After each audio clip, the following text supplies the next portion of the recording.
All right, so let's get started. Welcome everyone, and thanks so much for joining us today for our second IPCC workshop, organised as a collaboration between 350 Australia and CJU. What a great turnout once again. This workshop was designed as a response to the recent Intergovernmental Panel on Climate Change's Stark report, and is a space to get clear information on the science and its implications, but also to make space to discuss the emotional responses and the mental health impacts that this has. And lastly, also to find out what action you can take in this moment. So before I go further, I want to acknowledge the traditional owners of the land that we're all calling in from. I'm calling in from Wurundjeri country, and I recognize that sovereignty has never been ceded on this land, and pay respect to elders past and present, and also that there is no climate justice without First Nations justice. Violation of land rights, First Nations self-determination, and corporate extractivism on country is what makes climate change possible, and that's why we must centre First Nations voices and fights in our movement first and foremost. So feel free to introduce yourself in the chat if you just come in, and name what country you're calling in from. Today, I'm going to be the facilitator. My name is Lavanya, and I'm the national organizer at 350 Australia. Also facilitating will be Luke, who is an organizer at the Climate Justice Union. Our speakers today are Jasmine Kieft, who is the psychologist at the Climate Justice Union, and Dr. Leslie Hughes, a climate expert and climate counsellor, and also a former lead author of the IPCC reports. On tech help and Zoom chat help, we have Ale, who's our organizer at 350. So Ale is just waving there. And our activists, Jamie and Bronte and Justin. So if you have any tech issues, feel free to directly message them during the call.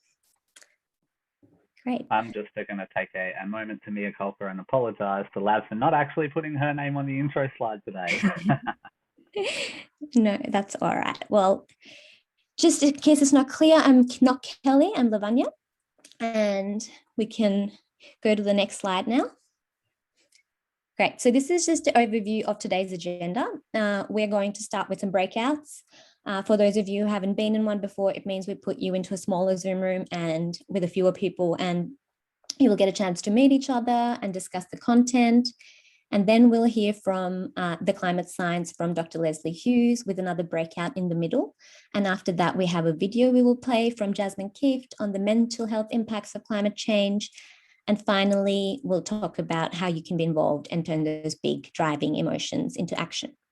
So from here, I'll hand over to Luke to take you through the next section. And yeah. Cool.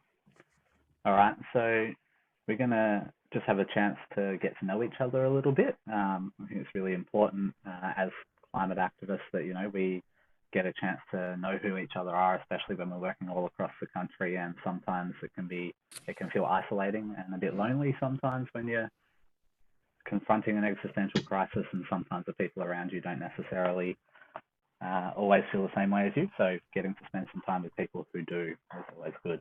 So you'll have 1 minute each to talk. We've got to keep it pretty sharp because of the content that we've got to get through today. And you'll be introducing your name, where you live, how long you've been active in the climate movement, and what you hope to get out of today. Great. Well, I hope everyone had a good brief introduction, good chat in their breakouts. I'm going to go on to introducing our next speaker, Dr. Leslie Hughes. Leslie is a distinguished professor of biology at Macquarie University, and her research has mainly focused on the impacts of climate change on species and ecosystems. And she's also a founding councillor with the Climate Council of Australia, a former federal climate commissioner, and former lead author in the IPCC's 4th and 5th assessment reports. So yeah, go over to Leslie.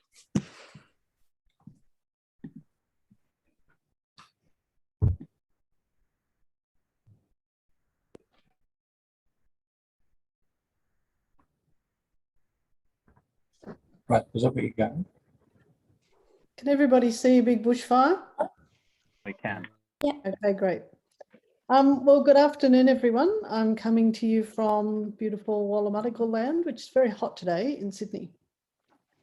Okay, so thank you to CJU and 350 for asking me to come along and speak with you today. I'm going to do my talk in two parts because we're going to have another breakout session in the middle of it, but I want to talk about climate change and briefly why it's a social justice issue. Talk a bit about the climate that we've had and the impacts it has caused, and that relates to the IPCC report. The climate we can get in the future, the probability of shaping alternative futures, and what we have to do to shape those futures, and then finally, what is Australia's specific responsibility and role? So just a question about social justice. Somebody in Western Sydney the other day had this great quote, because the politicians are very keen to tell us that we are all in this pandemic together. But then somebody pointed out that in fact, some of us, yes, we are all in the same sea. Some of us are in super yachts and some of us are in dinghies. And I think that really, while the quote was directed at the pandemic and the inequities, particularly in Sydney, that the current round of the pandemic is showing up, I think it also is a very meaningful one in describing the differential vulnerabilities to people to climate change. So Nicholas Stern put out the Stern report in 2006. And I think the most memorable line from that report was that climate change represented the greatest market failure the world has seen. He's an economist, of course. What he actually meant by that remark was that the people who will suffer the most from climate change tend to be the people that have contributed the least to the problem. That is, for me, the core of climate change being a social justice issue. If we look, for example, at the relationship between CO2 emissions, which is on the y-axis of this graph, and the gross domestic product per capita, so a wealth measure on the x-axis, firstly, you can see Australia up there, but you can also see that emissions and wealth tend to go hand in hand.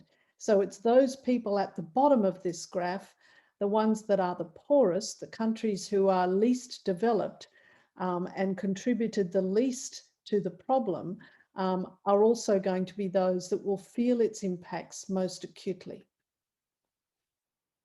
And this map shows that very, very plainly. So the top map shows CO2 emissions per capita, going from places with very high emissions, shown in red, to places with very low emissions, shown in blue. And then if we compare that to what is essentially a mirror image of it, those on the bottom graph in red are the ones that will be most vulnerable to climate change, and indeed already are. Those in blue have much lower vulnerability. So these two maps are almost mirror images of each other, and that's the social justice problem. Oxfam, in its latest report, which came out at the end of 2019, estimated that at that time, about 20 million people are now being displaced by extreme weather every single year. And I think that graph that comes from the report is a stark illustration of how weather-related displacements have resulted in people being internally displaced over time.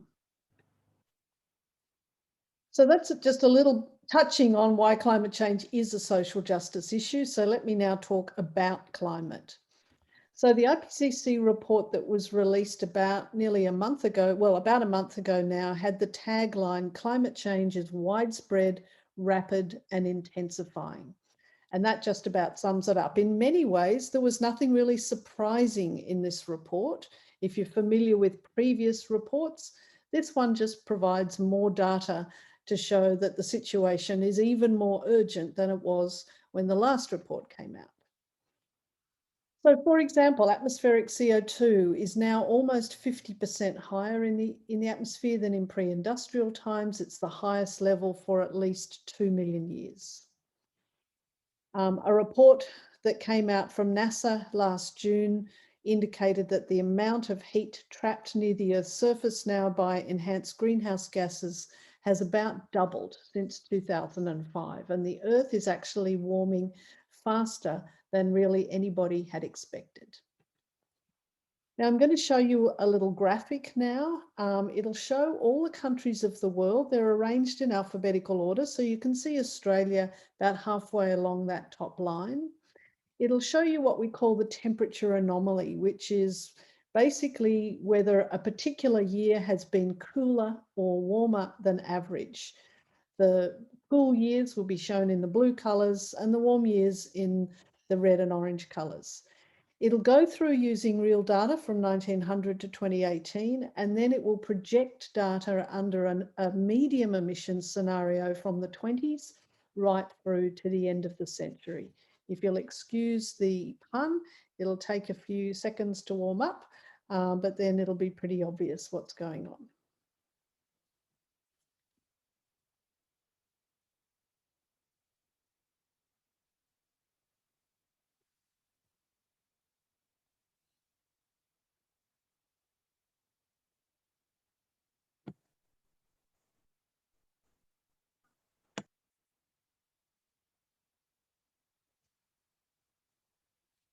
So that's all the actual data. And now this is the projected data under a medium emission scenario. So not the most extreme, not the most conservative, but really the message is it doesn't really matter whereabouts in the world you are, things are getting hotter and hotter. Oops. So some stats on that. So 2020 was the hottest year on record globally, with the last 7 years being the 7 hottest. Australia has actually warmed more than 1.4 degrees since 1910, as at the end of last year, and 2019 was actually our hottest year, not 2020. In 2019 in Australia, for example, there were 3 times the number of extreme hot days that year as in any year last century. And in poor old Penrith, in Western Sydney, had the distinction of being the hottest place on Earth in January 2020, with a temperature close to 49 degrees. In Australia, the frequency of extreme events is increasing rapidly, as shown in this graph. So that last red line is the extreme events, heat events in 2019. And heat waves and extreme weather, extreme hot weather kills people. So for example, if we think back to the Black Saturday bushfires in 2009, there were 173 deaths in those fires. It was a shocking tragedy. But what a lot of people don't realise was that about twice that number of deaths occurred in the previous week from heat-related causes, because there was an extreme heat wave. In fact, heat waves and extreme heat kill more people in Australia than any other climate-related disaster. In fact, all other climate-related disasters put together. Now, our oceans are absorbing more than 90% of the excess heat in the Earth system, and we can now detect warming down to a depth of 2 kilometres. The oceans are also absorbing quite a lot of the extra CO2 in the atmosphere. That is changing the composition of seawater and making it about 30% more acid now on average. That is already having an effect on marine life. Sea level rise is accelerating, now about 3 times the rate globally compared to the 1990s, but it's highly variable depending on where you are. There are some parts of Australia where sea levels are rising 2 or even close to 3 times the global average. Cyclone intensity is increasing, and there's now serious consideration of the need for a Category 6 designation. Our water cycle is intensifying globally, and what I mean by that is that areas that are dry are tending to become drier and more drought prone, and areas that are wet are tending to become wetter. And when it does rain, regardless of where, we are tending to get rain coming down in more intense bursts, simply because a warmer atmosphere can hold more water and there's a lot more energy in it. Hence more intense rainfall, and that's of course when we get flooding. Here in Australia, looking back to the 1970s, this map shows rainfall trends. So the green parts of this map are where it's been getting wetter, and you can see that a lot of the western half of the continent, and particularly the northwest, has been getting wetter. The eastern half of the continent and the southwest has been getting considerably drier over that period. Here's just one example of the sorts of damage that extreme rainfall can do. Queensland in 2010, 2011, when a La Nina event broke the drought, 33 lives were lost, thousands of people evacuated, thousands of homes and businesses damaged, supply chains disrupted, an estimated cost of $14 billion. Now, as we're all very aware, bushfire seasons are lengthening and they're becoming more severe. In some parts of Australia, they're now on average about 2 months longer than they were even a decade or two ago. What this map shows is trends going back to the 70s of the Forest Fire Danger Index, which is that measure used by emergency services on any particular day to assess fire risk. And you can see that in many parts of the country, forest fire danger risk has increased substantially, especially in the southeastern quarter. Now, 2019 was not only our warmest year on record, it was also our driest, with rainfall about 40% below average.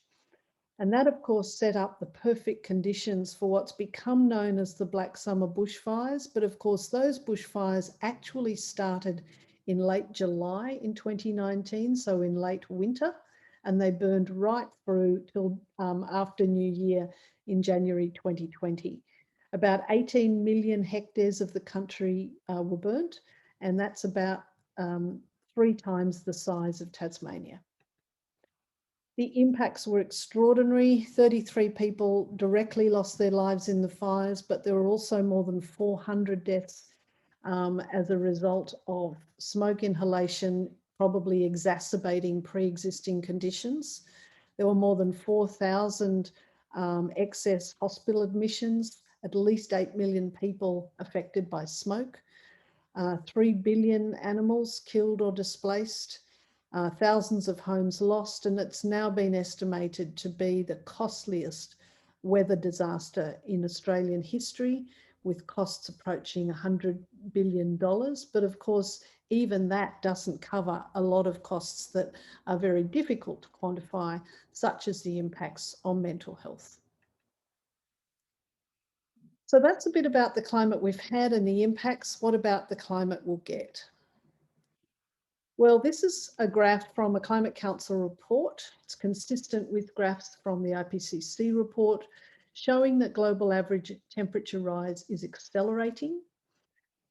Because we've already emitted a lot of emissions in the last few years to decades, we have already got somewhere between 0.2 and 0.6 of a degree baked into the system. That will, so the globe will still warm even if we were able to stop all greenhouse gas emissions tomorrow. What this means is that we are already committed to a temperature rise above pre-industrial levels of somewhere between 1.3 and 1.7, even without any further emissions. And what that actually means is that we're likely to go over that 1.5 degree mark by the early 2030s, if not before. And of course, we can unfortunately expect more of the same that we've already experienced. So increased fire risk and heat waves, more coral bleaching on places like the Great Barrier Reef, where we've had 3 major bleaching events in the last 6 years and about a 50% loss of the coral. More intense rainfall and flooding, more severe tropical cyclones and storms, and an increased incidence of drought, especially in the southeast and the southwest, and especially in some of our most important agricultural regions, such as the Murray-Darling Basin. In Australia, as I mentioned before, we've already got to about 1.44 degrees above 1910 levels as at the end of last year. It seems to be the case that when we predict temperature in Australia, the models tend to be a little bit conservative, with temperatures tending to be at the upper limit of what is predicted. But of course, it's not the average years where the impacts are felt most prominently, it's those extreme years, because climate is becoming more and more variable as temperatures increase. So, for example, looking ahead, it's been projected that the average number of very hot days in Western Sydney could increase 5-fold by the end of the century. And in Australian capital cities such as Sydney and Melbourne, 50-degree days by mid-century could be relatively common.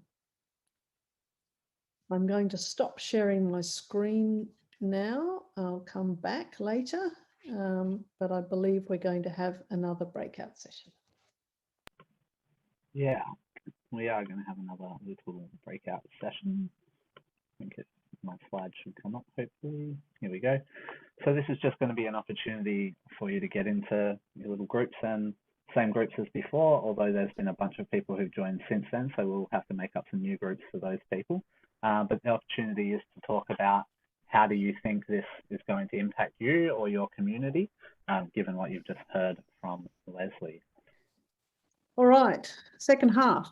So I've covered just very, very, very briefly some of the climate impacts that we've had and we could get. I now want to talk about how we can try to shape our future a bit better. So everybody will be aware that there's a thing called the Paris Climate Agreement, which is an incredibly... Just gone on mute, I think, Leslie. Can you hear me now? Yep. Okay, sorry about that. So you will have all heard about the Paris Climate Agreement. It's an incredibly important international agreement to shape global climate action. It aims to keep global temperatures below 2 degrees above pre-industrial levels, and it has an aspiration to keep below 1.5 degrees. Unfortunately, the pledges to Paris thus far will get us to at least 2.7 to 3 degrees, even if they're met 100% and on time. So the pledges to Paris globally are not good enough yet. And so this is what we could face. So this graphic shows that it's generally felt that if we got to 3 degrees, it would be outright chaos. And a 4-degree world would be incompatible with an organised global community, with even 2 degrees being a pretty dangerous boundary. But the IPCC report does actually offer a little bit of a silver lining. What it actually says, so the IPCC report covers 5 emission scenarios from low emissions to high. And it says that under the 4 lowest scenarios, that is, if we can reduce emissions soon and deep, then the slowing down of global surface warming, so global temperatures, could be detectable after about 20 to 30 years. So it's basically saying, you know, that the climate is like a big ocean liner. It takes a long time to turn it around, but we can turn it around at least in 20 to 30 years' time if we really do a good job of reducing emissions as soon as possible. That is the silver lining in the IPCC report. There is a window to turn it around, but that window is shrinking. So what do we have to do? Well, we can use a little algorithm called the carbon budget to actually estimate how long we've got at present emission rates to stay below certain temperatures. It relies on the fact that the more CO2 you put into the atmosphere, the higher the temperature, and this is pretty much a linear relationship. So if you understand that relationship, we can work out how much more carbon we can emit for a certain temperature. So we can ask a question like this: will we meet the 1.5 degree target? Well, at current emission rates, which is about 11.5 gigatons of carbon going into the atmosphere every year, We will spend this carbon budget for 1.5 degrees in about 2.5 years from now, and then we go over. Meeting this target would need about a 5-fold increase in Paris pledges globally and their successful implementation. I think most scientists and most reasonable people will see that meeting that 1.5 degree target is extremely challenging. So we can ask the same question, will we meet the 2 degree target? Well, based on the same algorithm and the same current emissions rates, we've got about 9.5 years of spending at our current rate of carbon into the atmosphere before we would go over the 2 degrees. So meeting this target will still need a 3-fold increase in our Paris pledges and their successful implementation. So to stay well below 2 degrees, we know now that we actually have to reduce emissions by at least a half globally by 2030. We have to be at net zero by 2040 at the latest. And all of this talk of net zero at 2050 is at least a decade too late. We have left it too long for 2050 as a net zero target to have even a 50% chance of staying well below 2 degrees. So this should sharpen the focus of climate action in terms of what we actually have to do. So now we're all looking ahead to COP26 in Glasgow in November, where the signatories to the Paris Climate Agreement are expected to increase, and certainly highly encouraged to increase, their level of ambition. Now, thus far, Australia has not indicated any change in either the 2030 target, which we do have, which is a 26 to 28% reduction compared to 2005 levels, nor have we put forward a net zero target. It's generally expected that the government will put forward a net zero by 2050 target at the COP meeting, but as I just showed you, that's actually a decade too late. And of course, a target is just words. It needs actually to have a plan to achieve it. Fortunately for the world, for all of us, some other countries are doing a lot better, at least with their targets. So here's some examples of targets that will be taken to the COP26. So the EU has said they will reduce their emissions by 55% by 2030. The US, 50% reduction. The UK, a whopping 68% reduction.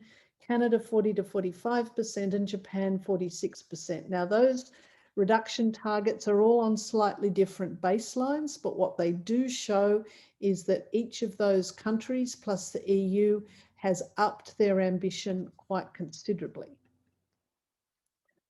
The IPCC report emphasises that the benefits of stronger action will be realised within our lifetimes. Once again, what that means is that we could stabilise global temperatures in 20 to 30 years' time, so by mid-century, if we cut emissions very rapidly and very deeply this decade. So what's Australia's role in all of this? The IEA, the International Energy Agency, which is a fairly conservative agency that represents fossil fuel interests, actually put out quite a surprising report this year saying that to reach net zero by 2050, bearing in mind, as I said, that's a decade too late, but let's continue, there can be no more oil or gas fields approved for development and no new coal mines or mine extensions. That is, we've got to get out of fossil fuels very, very soon. So for the International Energy Agency to come out and say this was a pretty significant thing. Now, as of about 2 days ago, this figure is now out of date, I'm afraid. It comes from a paper that indicated that about 90% of global coal reserves must be left unburnt for the world to stay well below 2 degrees. There was a paper out in Nature just 2 days ago that has now upped that, because we've been so slow, to say 95% of global coal reserves must be left unburnt and in the ground. This is a challenge for Australia because we're the single largest exporter of coal with nearly 30% of global trade. We're the second largest exporter of thermal coal, which is what you use to make electricity.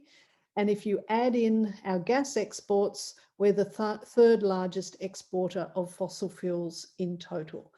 So when politicians say we only contribute 1.5%, that's a furphy. We are an enormous part of the problem. If you add on our exports, we are in the top 5 emitters in the world. So as I said, Australia's commitment to Paris for a 26 to 28% reduction that they took in 2015 was at odds with Australia's own Climate Change Authority, which is their advisory body, which at the time recommended that for Australia to do its fair share, a 40 to 60% target by 2030 was appropriate. Australia's commitment, even at the time, was considered one of the weakest in the world, and it is still the weakest in the OECD. How are we tracking? Well, we're not even tracking to meeting that commitment. If we do make it to 2030 with about a 26% reduction in emissions, it will be for two reasons. One is that we've had about a 5% drop in emissions due to the COVID pandemic. And secondly, we did get a substantive drop in emissions after the carbon price was implemented, which then, of course, went up again when the Abbott government abolished. So ironically, if we do make it to our target, it will be because there was a tax imposed. Of course, this current government is all full of gas-fired recovery. Gas, of course, is a fossil fuel. This is a disaster. It's talked about as a transition fuel. On the plus side, when burnt in a pure form, gas does create less emissions than coal for the same amount of energy, but there are many, many minuses. So before burning, natural gas is mostly comprised of methane. Methane is a far more dangerous gas than CO2 from a global warming perspective, molecule for molecule, and methane is going up very, very rapidly. And when it is mined, there are fugitive emissions of pure methane, almost pure methane, into the atmosphere. So if you count in the fugitive emissions, gas is as bad or worse than coal. And this line on this graph, the blue, shows the fugitive emissions going up over time. We cannot afford any new gas infrastructure or gas mining. Now, every year the UN puts out an update of the Sustainable Development Goals report, where they look at how well all the countries in the UN are contributing to the Sustainable Development Goals. In the last report, Australia was rated 35 out of 165 countries for overall performance. However, on goal 13, which is climate action and climate policy, we were ranked last. So last in the world on climate action and policy.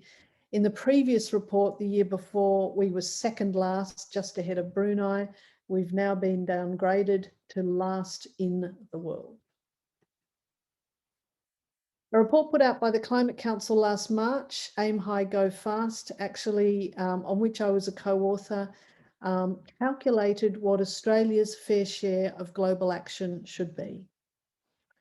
We calculated this target based on what we've already emitted and what we're currently emitting, on our level of economic development, and on the feasibility of actually meeting an ambitious target. We calculated that for Australia to do its fair share globally, we have to reduce our emissions 75% below 2005 levels by 2030, which is 3 times our current commitment, and to reach net zero by 2035, not 2050. Nobody thinks this is going to be easy. It will require an immense all of society effort, but it is feasible. So the Climate Works organisation has modelled for each sector of our economy what we need to do to get to net zero by 2035, and it is doable. It's also a major opportunity for Australia because we've got some of the best renewable resources in the world. We have a skilled workforce and we can export energy and green manufactured goods to Asia. We need to see climate action as an opportunity. So what about jobs? Well, this graph shows what could happen to jobs in Australia from unmitigated climate change in the different states. The moral of this graph is that if we don't get climate change under control, the loss of jobs across Australia will be enormous. So if you hear a politician saying we can't afford strong climate action because of loss of jobs, they've got it completely wrong. For example, here's an example of how jobs could be affected. So a study done in 2015 estimated that in the 2 previous years, the impact on absenteeism and reduced work performance was very substantial from extreme heat. The more extreme heat we have, especially for outdoor workers, the less productivity we can expect. The Climate Council put out a Clean Jobs Plan a few months back, describing how 76,000 new jobs for Australians could be created to rebuild our economy and tackle climate change at the same time. It identified 12 major policy opportunities to create these jobs, including in renewables and restoration of ecosystems and green manufacturing. Many of these jobs would be in construction and administrative services, which are exactly those sectors that have seen thousands of jobs lost in the last 2 years from the pandemic. About 40% of the jobs would be in regional areas, and many require minimal training. You could basically walk in and start. So my final couple of slides to just some take-home messages. We are in a climate emergency. It is code red for humanity, as the head of the UN described the IPCC report. It's a fact, not just a slogan. We are seeing our physical and biological world transforming before our very eyes, and that transformation is accelerating. We don't have much time to turn this around. The window of opportunity to get climate change under control is closing rapidly. It's what we do this decade that matters. Every fraction of a degree of warming is doing us harm, so every further fraction of a degree will do us more harm, and so it matters. Every year matters. Every year that we delay rigorous action is causing us a bigger problem. And so every choice matters. You know, climate change has been brought about from billions and billions of choices at all levels, from global right down to individual. So we actually need to start making some much, much better choices. And I would suggest that you could go to the Climate Council website at any time.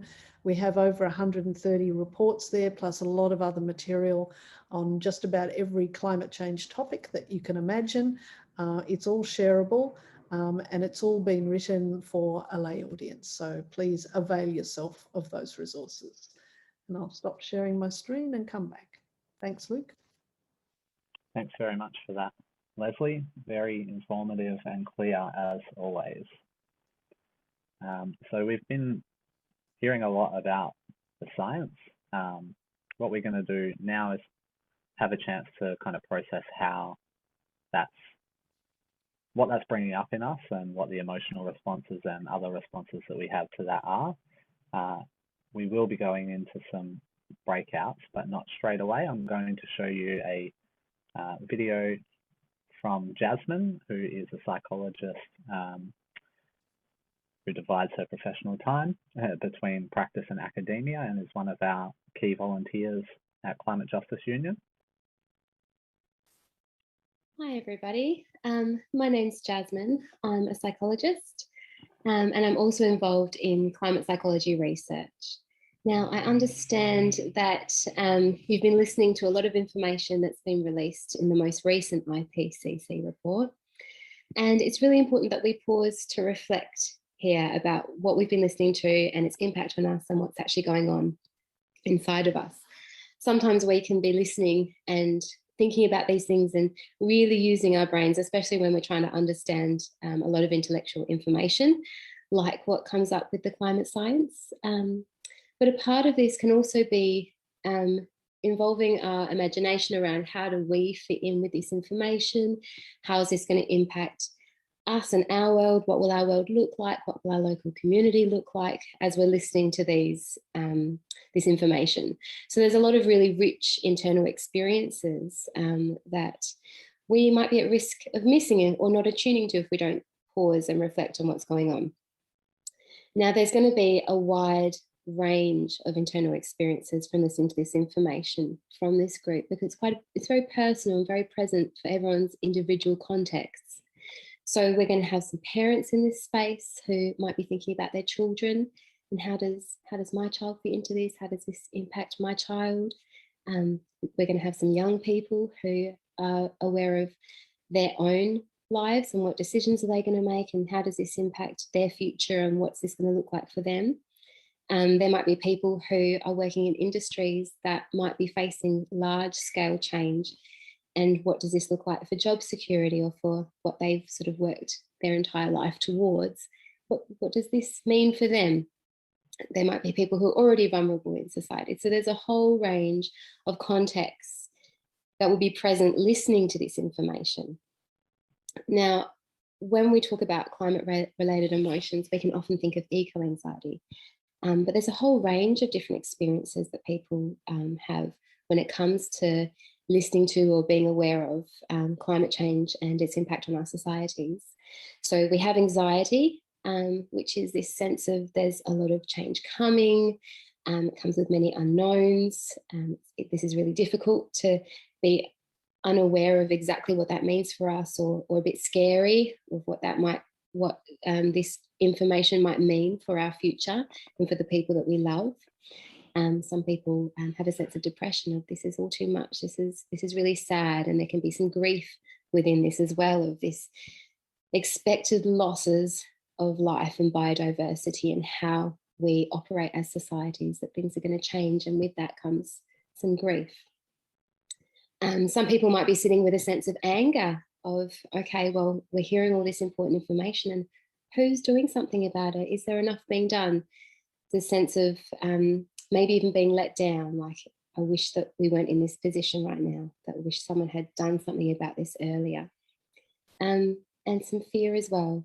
There's another word that's been created to explain this sense of being homesick while still at home. It's called solastalgia, and it's this sense of I'm aware of the world around me and the place that I'm in is going to be changing and looking drastically different, and that's quite painful.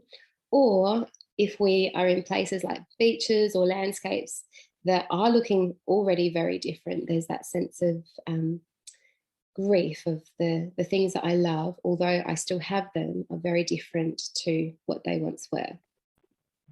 Now, emotions, although they can be quite potent and quite powerful and in some cases quite overwhelming, emotions indicate that there's something that we need. So we don't need to be too overwhelmed or scared of experiencing these things, but curious about what is this saying to me about what I need and what sort of person I am and what I can do in this space.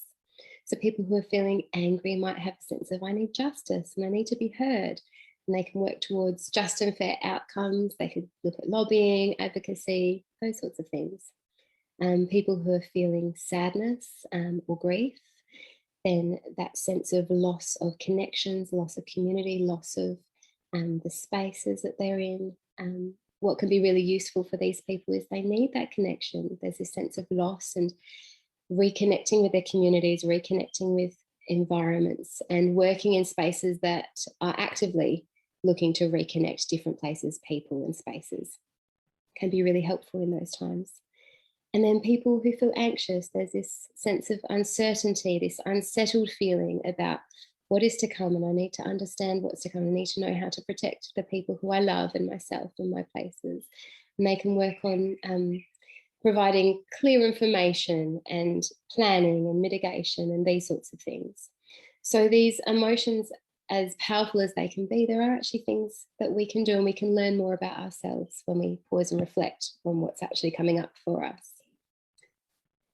Now, these emotions, I've sort of simplified them in a sense, but it can be a mix of a few different things, and it can also be a mix of a few different contexts. We're sort of talking about IPCC report and what this means for the future, but people can be experiencing natural disasters and have a whole range of emotions come up around those. And we can be aware of the impact of intersectionality on these different issues, or consecutive events. Like, for instance, we're currently going through pandemic and we're having our own emotions that are coming up because of the different experiences we're having.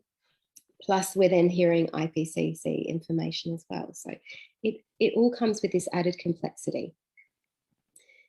Now, I have been part of a research group that released some information, released a comprehensive literature review earlier this year that looked at a whole range of different types of crises that human beings experience that is beyond climate change.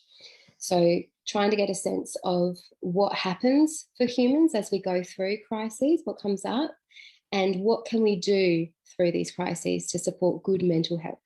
So the types of crises that were looked at were financial crisis, medical crisis like cancer diagnoses, natural disasters, there was some terrorism, civil war, pandemics, so a huge range of different crises that we go through. And there were three themes that were present. No matter the type of crisis, there were three themes that indicated what was important for our experience of these and how we support good mental health through these. So the three different themes were, the first one was around emotions and how emotions were really important and really present throughout all the different crises, and that it was really important for people to have someone to validate those emotional responses and to listen and to explore with them what was happening around those emotional responses, that in order to support good mental health, being aware of how we're feeling about things and understanding how to process that was really important. The second theme was that collective approaches to supporting mental health was really important. So it wasn't as simple as saying to people, okay, focus on self-care, and that's really important, but we also needed the individual support. So sometimes we see that as what the work that psychologists can do, individual support, but families needed to be supported as well. And smaller communities like school communities or minority communities needed to be supported, and greater communities needed to be supported as well. And on top of that, there also needed to be good legislation. So legislative and institutional support to create policies that can protect the communities and protect the mental health through this. And it wasn't down to just one of these being present. There actually needed to be a synthesis of the different levels of support available to support people's mental health through these crises. And then the third theme was that accurate and reliable communication was really important, that people needed to receive information about what was to come and what that meant for them as individuals, what that meant for them as local communities, scaffold what that would be like for them, scaffold the different expectations that they could have about what was coming, and also scaffold the types of responses that would be really useful. So it also needed to be very place-based. So different local communities or different families needed to have responses that were useful for their particular context.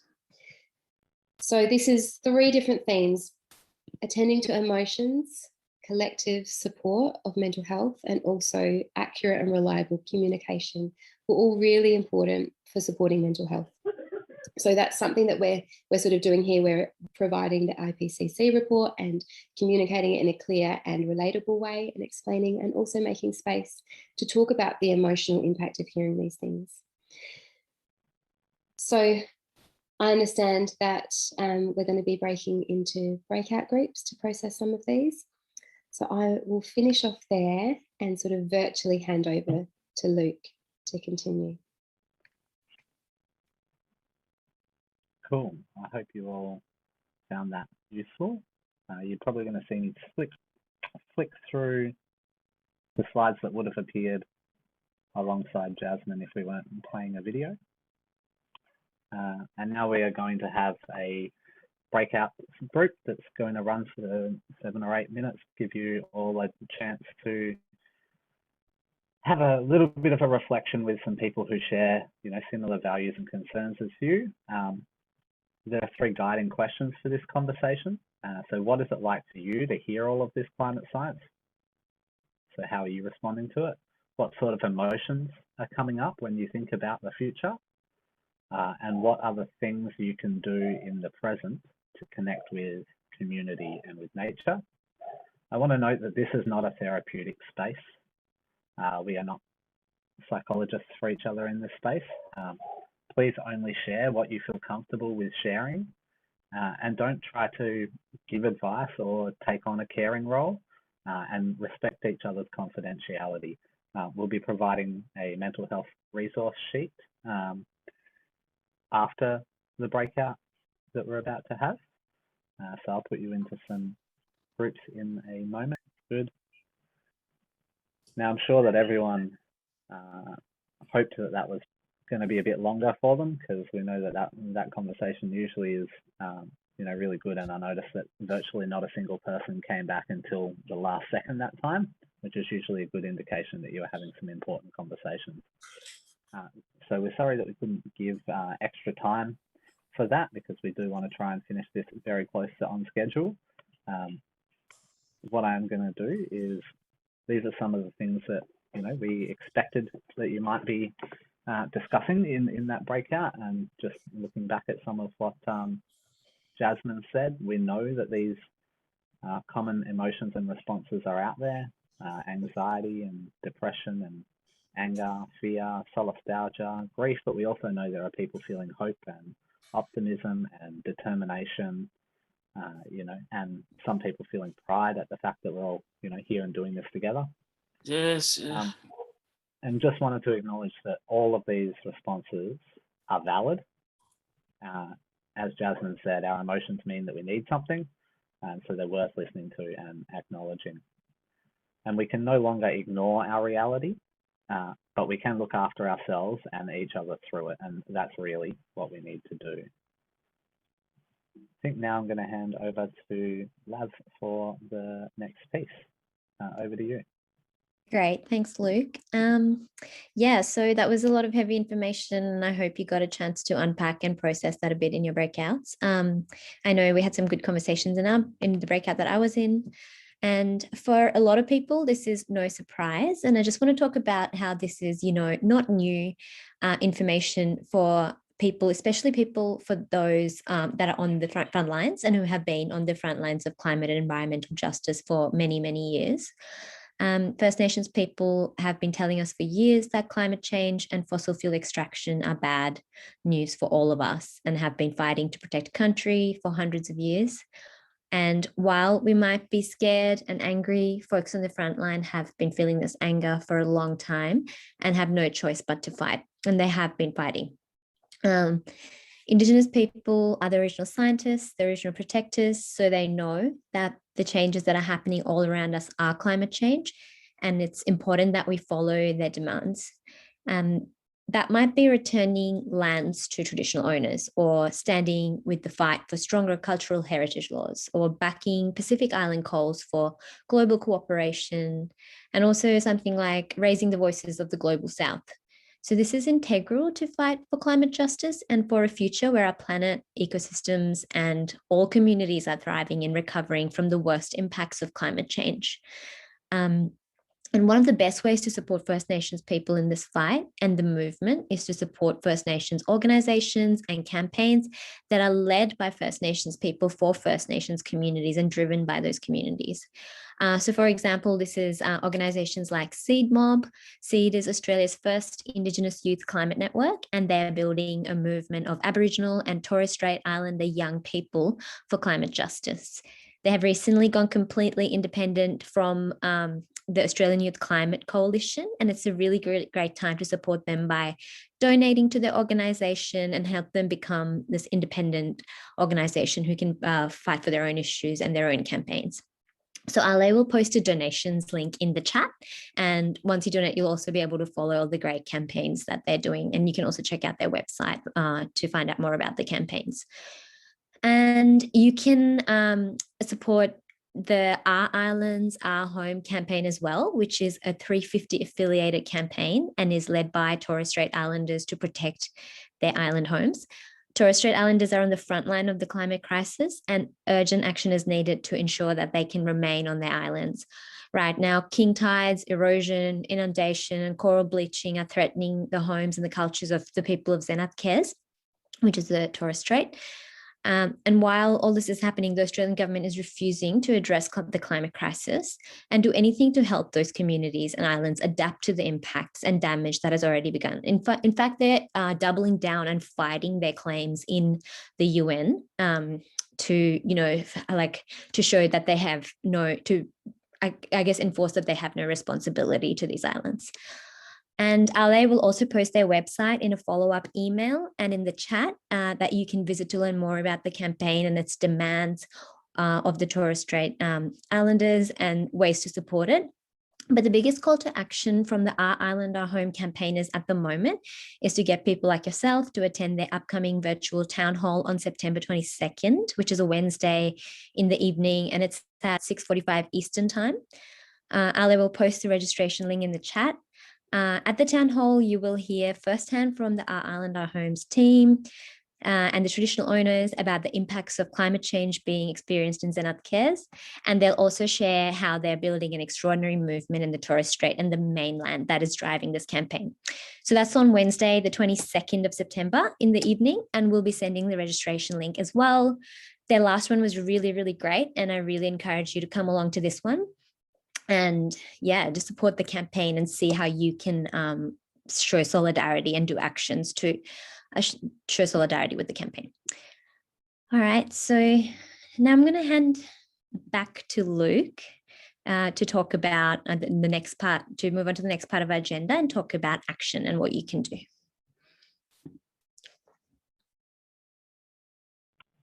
Actually got to unmute myself. Yeah, so I'm going to try and speed through this a little bit to catch up a little bit of the time that we lost while we were faffing around with breakout room problems earlier. But just summarizing some of what we've heard so far, as was brought up by Leslie, this is an issue where everything that we do, every decision that we make does make a difference, and where humans have the agency to make the change. This is not an issue that is just happening to us, it is an issue that we are causing. So as humans, we are causing the emissions so we can stop them too. Every single kilogram of carbon dioxide that we can stop from being emitted helps. Every life, whether human or otherwise, is worth fighting for. And we can make changes now that improve our lives and prepare us for the impacts of climate change. And so that's about reducing vulnerability in our community and reducing inequality in our community as well. And regardless of what else happens, we as a community must support each other and work together as the only way through these kinds of challenges. Individual actions are useful, but they're really not enough. Recycling is great, reducing your energy consumption is great, switching to renewables. All of those things are valid and useful things to do if you can. Walking more, having a climate-friendly diet, those things are really good for you to do, but they're completely insufficient. We know that 100 companies have caused 70% of all carbon pollution to date. So what we need is systemic change. Even as Leslie mentioned earlier, the fossil fuel lobby themselves, the International Energy Agency, have acknowledged there is need for 0 new fossil fuel projects as of the start of this year, if we are to stay in line with the target of the Paris Agreement of staying well below 2 degrees Celsius. And governments and financial institutions need to stop funding the problems, fossil fuels, land clearing, overconsumption, and we can have an impact on those organizations and on governments as well. So individual action is not enough. Collective action is what we need to do. We need to change our entire economic and social system, the whole thing, to one which is based around looking after people and planet first rather than producing profits for the few. Governments, financial institutions, workers, and communities can all force change on big companies. Just as a really quick example of one of those things, in my day job, I work at United Workers Union, and a group of 38 factory workers at Yakult in Victoria have just put up, as part of their enterprise bargaining for their conditions at work, a request for the factory to move to 100% renewables and have a zero carbon emissions plan by 2030, and for the renewables, 100% renewable electricity by 2025. So, you know, this is something that workers can do inside their workplaces, but there's lots of other ways that we can put pressure on big companies and financial institutions moving your money moving your super to a non-fossil fuel super. All of those kinds of things make a difference. And you may not view yourself personally as a leader or as the kind of person who can make change happen, but actually you are that person. You've proven it by showing up today. And you can make change happen, or at least by working together with others, we can make change happen and we can achieve a lot together. So when we talk about achieving a lot together, I kind of want to bridge that back into your real world now and into what Jasmine was talking about in regards to people's needs during a crisis. So we know that people need places and spaces and people to share their emotions with, like we just had in that little breakout room. We need collective support and collective responses when we're facing a challenge or a crisis, and that we need accurate and reliable communication in order to, you know, really be able to work through things while maintaining a good mental health. And what that kind of means is that the people around us, you know, they need to know that they have family members or friends or colleagues or acquaintances that they can turn to for information, emotional validation and support. And as climate activists, it is our role to hold space and support these needs for some of the people around us. You know, as a leader of an organisation like Climate Justice Union, for me, it's my role to hold that for the people at Climate Justice Union so that they can then go out and hold that for people in their communities, maybe more broadly in the climate movement, who can then go hold it in broader society. And that's really important in order to, you know, maintain our sanity and our well-being. I think particularly over the next 6 months, when we're going to see the release of the next two pieces of the IPCC report, which are going to focus, one of them, on the impacts of climate change, and that's going to be a much harder piece to digest than what we just heard now. So have a think about who is it that you can support and how can you contribute to providing for those three needs that people have. Can you help provide accurate and reliable communication to people? You almost certainly can, you know, and you can probably provide a limited amount of space and emotional support to other people as well. So think about where is it that you have existing spheres of influence. These could be in your workplace or in your broader industry. It could be a local community group, sports club, could be a hobby group. Maybe you play Dungeons and Dragons and you have a Dungeons and Dragons crew that you could, you know, talk about this with. That's a shout out to Ale because he loves it. Maybe it's your family and friendship network. So it could be other affinity groups, you know, the educational institution you go to, an ethnic community you're a part of, or maybe, you know, a religious group that you're a part of. Think about who is it that you can work with, who do you have credibility with, and who's going to look to you for this kind of information and support, and how can you provide that or support them to get it in another way. So I think I'm going to hand back over to Laz to talk quickly about the 350 actions, and then I will talk a little bit about the Climate Justice Union ones, correct? Yeah, that's right. Thanks, Luke. So I'm going to give you a bit of context before I tell you about the actions. It's going to take a 1 minute more than originally planned, but I'll try to do it as quickly as possible. So as we've been hearing, action is important. And I can tell you personally, nothing feels better than taking action with other like-minded people and putting aside our differences to take collective action towards climate justice. And at 350 Australia, we're building a grassroots movement to stand up to the fossil fuel industry and support a just transition from coal, oil and gas to a renewable energy future for all. And we know that the climate crisis is about power, and we believe that the only way we'll see meaningful action is if we can counter the power of the big fossil fuel companies with the power of people taking collective action. And so that's why we're building a grassroots movement that is big enough to shift that power away from the big polluters who are driving it and to the people on the front lines who are building the solutions. And practically the way we build power and the movement is through leaders and everyday activists such as yourself, forming local groups and running strategic campaigns in their communities that are connected by a national or global strategy. And at the moment, our flagship campaign is called Fossil Free. And since the Morrison government announced a gas-fired recovery 1 year ago as a COVID response, the campaign has been building a huge grassroots opposition to stop the flow of public and private money to the gas industry.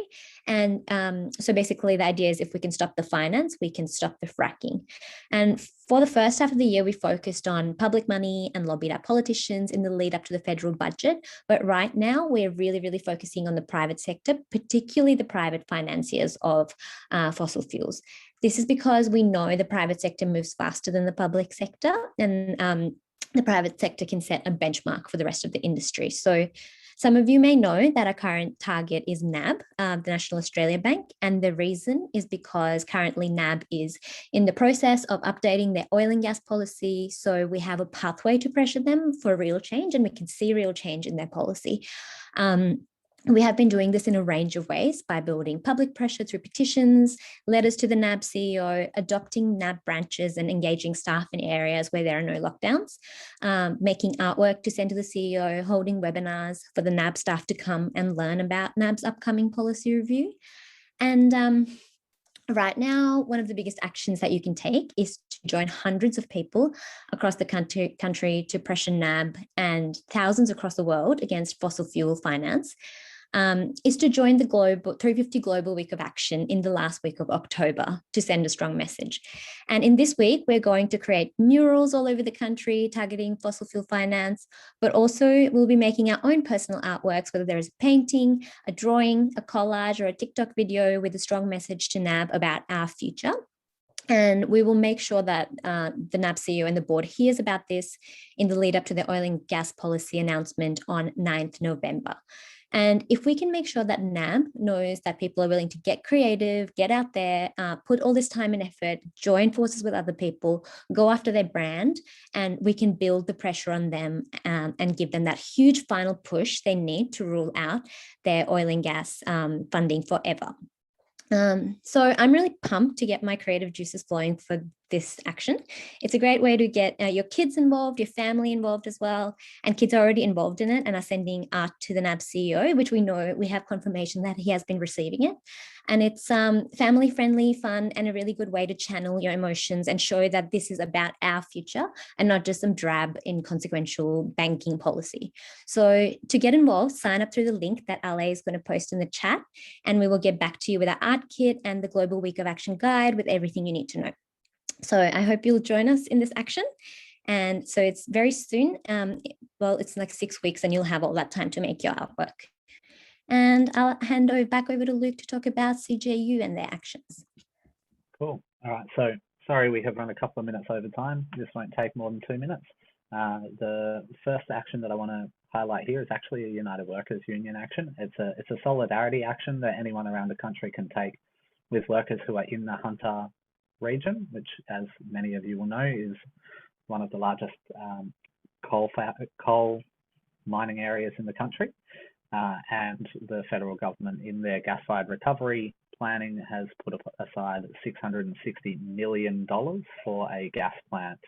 That the workers from the Hunter, so there's some home care workers, people who work looking after people in their home, named Janice and Michael, asking for the federal government to redirect that money to providing better financial support and so quality of jobs for people in the care sector in the Hunter, and to also redirect the rest of the money to supporting just transitions for people who are working in the fossil fuel sector in the Hunter region. So I encourage people to take that action, show your solidarity with people living and working in the Hunter region. And then if you're in the eastern states, you can move, and you're on the national energy market, you can move to an energy cooperative that is a not-for-profit, and where you will actually zero carbon electricity supplier, or at least net zero carbon electricity supplier, and they work on a financial democracy, so you actually get a chance to have a vote in where the money gets spent, and there's no profit. And obviously, as the Secretary of Climate Justice Union, I want to encourage people to join Climate Justice Union, particularly if you're in WA. We are essentially working across as many of the sectors and communities in society as we can, similar to 350, to try and build power, build resources, win just transitions, and make sure that we are preparing our society for the impacts of climate change, particularly by reducing the inequality in our society now. So thank you all very much for coming along. That brings us to the end, albeit a few minutes late. Thank you all for coming. I hope you found it very useful, and I think I will end it there. Thanks very much, of course, to Lesley for her excellent review of the science for us all, and to everyone who was part of the facilitation team. Thank you. Thank you.